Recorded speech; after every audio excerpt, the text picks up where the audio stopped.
Bonjour à tous, aujourd'hui nous allons analyser Harry Potter et l'Ordre du Phénix. Encore un changement de réalisateur pour ce nouveau film Harry Potter. Et la production, un peu à la surprise générale, décide de confier le projet à David Yates, un réalisateur britannique ayant majoritairement travaillé pour la télévision et n'ayant que très peu d'expérience dans le cinéma. Dans ce cinquième opus, nous suivons un Harry très tourmenté, et à juste titre par la mort de Cédric Diggory tout récemment. Même la musique de la scène d'ouverture est beaucoup plus triste qu'à l'accoutumée. Le réalisateur nous souligne d'entrée l'état dépressif d'Harry, son regard vide et songeur, sa façon de regarder les enfants et de tourniquer autour de lui sans grand intérêt. Dudley, qui a eu une petite poussée de croissance depuis la dernière fois que nous l'avons vu de Harry Potter 3, nous apprend également qu'Harry n'arrive plus à faire une nuit sans faire de cauchemar. Et à peine arrivé chez les Dursley, le réalisateur nous remontre des images de la mort de Diggory sous forme de flashback, comme pour nous faire revivre le traumatisme qui hante les nuits d'Harry. Mais bon, cet épisode de dépression est de courte durée, dans le sens où Harry, un peu comme chaque épisode, n'a pas le temps de prendre du recul sur une situation et est directement replongé au cœur de nouveaux problèmes. D'un point de vue scénaristique, le film va laisser de la place et développer d'autres personnages très importants, comme Rogue, Sirius, Lupin ou encore Neville. Et bien entendu, ce film abordera une multitude de thèmes, la guerre, la vérité, la peur, le pouvoir, les rapports de force et bien sûr l'amitié. Commençons par parler de la guerre, la vérité et la peur. Nous pouvons traiter ces trois thèmes ensemble car ils forment réellement la colonne vertébrale de ce film. C'est un fait, le monde des sorciers va replonger dans une nouvelle guerre, mais le ministère de la magie va lutter de toutes ses forces pour nier la vérité, par peur. Le discours de Lupin dans ce film est très explicite sur le comportement humain face à la peur. Il explique donc que Fudge, le ministre de la magie, est rongé et aveuglé par la peur de constater avec impuissance le retour de Voldemort. Fudge isn't in his right mind. He's been twisted and warped by fear. Now, fear makes people do terrible things, Harry. The last time Voldemort gained power, he almost destroyed everything we hold most dear. Now he's returned, and I'm afraid the minister will do almost anything to avoid facing that terrifying truth. Pourtant, les signes sont extrêmement flagrants. Un élève de Poudlard a été assassiné, Harry affirme avoir combattu Voldemort, de plus en plus de disparitions sont à constater dans le monde des sorciers, comme nous l'apprend Sirius, ou encore des mange-morts qui recrutent pour former une nouvelle armée. On se demande donc comment Fudge fait pour ne pas admettre le retour de Voldemort. Pour imaginer la situation, Fudge se comporte comme un individu malade qui refuse d'aller voir le médecin par peur justement d'apprendre sa maladie. Il fuit donc la vérité. J.K. Rowling, pour ce moment de la saga, s'est beaucoup inspiré de l'histoire de la Seconde Guerre mondiale. Nos gouvernements européens se sont comportés face à l'Allemagne nazie, tout comme Fudge se comporte face à Voldemort, en préférant nier la vérité et se mentir à eux-mêmes. Petit rappel historique, dès 1935, Hitler a commencé à violer les accords de Versailles de la Première Guerre mondiale, en militarisant certaines zones et en recrutant plus de 500 000 hommes supplémentaires dans l'armée allemande. Début 1938, Hitler annexe l'Autriche à l'Allemagne après une grosse campagne de propagande et un faux référendum dans lequel les juifs et les tziganes n'avaient pas le droit de vote. Pendant tout ce temps, les gouvernements européens préféraient fermer les yeux de peur de constater et donc de déclarer une nouvelle guerre, tout comme Fudge. D'ailleurs, Hitler a failli être nommé, début 1939, prix Nobel de la paix. L'histoire nous montre donc bien la capacité de l'homme à se mentir à soi-même. Ainsi, il faut attendre à la fin du film et que Cornelius Fudge voit de ses propres yeux Voldemort pour qu'il se mette enfin à regarder la réalité en face. He's back. Parlons ensuite du pouvoir et des rapports de force. Ce sont également deux thèmes centraux du film. Dès l'arrivée à Poudlard, nous pouvons constater le pouvoir de Dumbledore diminuer au profit de celui du ministère. Le fait qu'Ombrage coupe la parole de Dumbledore pour s'exprimer à travers un discours purement politique et vide de sens en est le symbole. Le rapport de force entre l'école et le ministère va également se manifester lors de l'échange entre McGonagall et Ombrage. À l'aide de la métaphore de l'escalier, le réalisateur nous montre en image comment se concrétise la domination du ministère sur l'école lorsqu'Ombrage montrera des marches supplémentaires dans le but de s'affirmer en tant que supérieur hiérarchique aux autres membres de l'école. Disloyalty. Things at Hogwarts are far worse than I feared.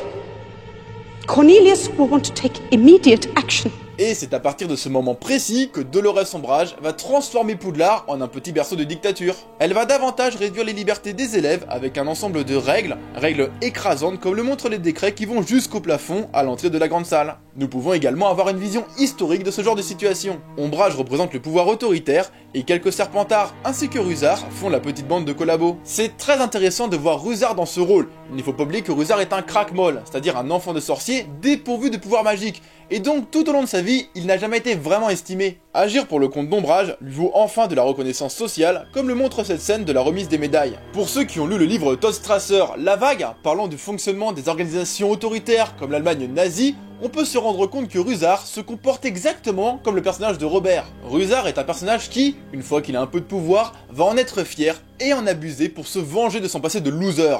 Il se comporte un peu comme un professeur à la fac qui te met des mauvaises notes sous prétexte que lui aussi, en étant étudiant, il a eu des mauvaises notes. Et donc, face à ce pouvoir autoritaire représenté par Ombrage, va se former une résistance, l'armée de Dumbledore, qui possède beaucoup de similitudes avec l'Ordre du Phénix, l'organisation de résistance par excellence qui reprend beaucoup de codes des réseaux de résistants de la Seconde Guerre mondiale. Déjà, c'est une organisation secrète, certains membres ont des surnoms uniquement connus par les autres membres. He's got Padfoot. He's got Padfoot at the place where it's hidden. Et ils agissent contre un pouvoir autoritaire, parfois de manière illégale, mais toujours en suivant un ensemble de valeurs qui leur est propre. Ensuite, le film aborde l'amitié, et c'est bien fait. Bien entendu, l'amitié est un thème présent dans absolument chaque Harry Potter, sans exception, mais dans celui-là, c'est encore plus flagrant. Ce n'est pas par hasard si le film se conclut par un petit discours d'Harry sur l'amitié et la force que cela lui permet d'avoir. À travers ce film, Harry se posera encore beaucoup de questions sur son identité, et il en viendra même à se demander s'il est si différent de Voldemort. Au passage, ce doute nous a offert une des scènes les plus émouvantes de la saga, avec la discussion de Sirius et Harry dans la maison des Blacks. You're a very good person who bad things have happened to. You understand? Besides, the world isn't split into good people and Death Eaters. We've all got both light and dark inside us. What matters is the part we choose to act on. Le fait qu'il soit connecté à Voldemort ne va cesser de le perturber, mais c'est bien grâce à la force que lui confère l'amitié qu'il va réussir à le vaincre. L'amitié est la seule chose qui le différencie complètement d'un Voldemort incapable d'éprouver ce genre de sentiments. Dans les opus précédents, Harry était très proche de Ron et d'Hermione, mais considérait peut-être les autres davantage comme des connaissances. Avec cet Harry Potter 5, son cercle d'amis va s'élargir, bien aidé il faut le dire par la création de l'armée de Dumbledore, mais c'est dans cet épisode qu'il va davantage devenir ami avec Neville, Luna ou encore Ginny. Par ailleurs, je trouve le personnage de Luna extrêmement important dans l'histoire, et c'est grâce à elle que Harry ne se sent jamais seul et isolé. Elle est la seule à comprendre réellement ce que cela fait de voir la mort d'aussi près, et elle est donc la seule avec Harry à voir les sombrales. De plus, elle lui apporte son soutien en lui affirmant que son père et elle le croient concernant Voldemort, à un moment où beaucoup de personnes lui tournaient le dos. Well, if I were you-know-who, I'd want you to feel cut off from everyone else. Because if it's just you alone, you're not as much of a threat. En résumé, la présence de Luna peut paraître légère dans le film, mais elle est très importante pour la stabilité émotionnelle d'Harry. D'ailleurs, à noter que c'est la première fois que pour l'affrontement final, Harry sera entouré de ses amis. Parlons maintenant de la réalisation de David Yates. Ce qui est intéressant dans Harry Potter, c'est que comme beaucoup de cinéastes vont se succéder, on va pouvoir globalement analyser leurs apports respectifs. David Yates n'a pas vraiment de style qui le différencie des autres réalisateurs. Il n'est pas adepte du plan séquence comme Quaron, mais peut laisser tourner sa caméra quelques secondes supplémentaires, sans cutter trop régulièrement comme Mike Newell. Ou encore, il n'est pas trop proche de ses rails de travelling comme Columbus, et s'autorise parfois des mouvements de caméra plus volatiles. David Yates est souvent critiqué, mais je trouve qu'il a apporté 2-3 choses vraiment pas mal dans Harry Potter. Tout d'abord, il utilise pleinement le potentiel des journaux magiques de l'univers, en s'en servant comme transition entre certaines scènes, mais en les utilisant également comme support de narration très efficace, car capable de donner beaucoup d'informations en assez peu de temps. Et pour adapter des livres aussi riches que ceux de J.K. Rowling, ce n'est pas un outil négligeable. De plus, voir régulièrement des nouvelles annoncées comme des actualités grâce aux journaux renforce le côté réaliste du film, et c'est ça qui fait que nous, en tant que spectateurs, on est en immersion dans cet univers. Il va également apporter de la musicalité au film. Quaron l'avait très bien fait dans le 3, Mike Newell très peu, voire pas du tout dans le 4, et dans cet Harry Potter 5, David Yates nous offre certaines scènes muettes, uniquement rythmées par la musique, et racontant des petits fragments de l'histoire, comme la scène des chocolats de Fred et George par exemple.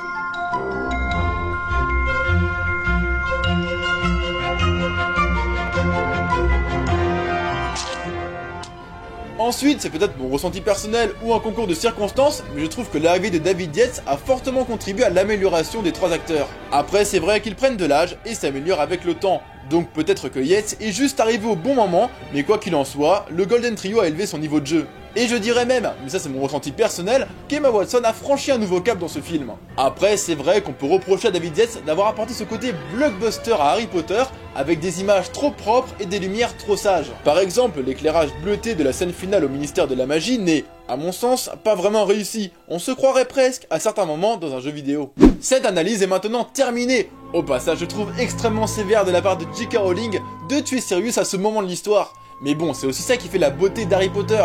Mais tuer Sirius juste après qu'il ait déclaré cela... C'est cruel car c'est peut-être la première fois que Sirius ressent de la nostalgie depuis son évasion d'Azkaban. Et c'est à cause de ça qu'Harry se sent de nouveau orphelin. J'avais d'ailleurs parlé d'une théorie sur Sirius dans ma vidéo de 5 théories sur Harry Potter. Et comme d'habitude, n'oubliez pas de vous abonner et on se retrouve demain pour l'analyse d'Harry Potter et le Prince de Sang Mêlé. Un des films les moins appréciés de la saga, mais personnellement c'est mon préféré. C'est cool. C'est cool? Tout Ouais. est bien? Tout est bien. C'est fini.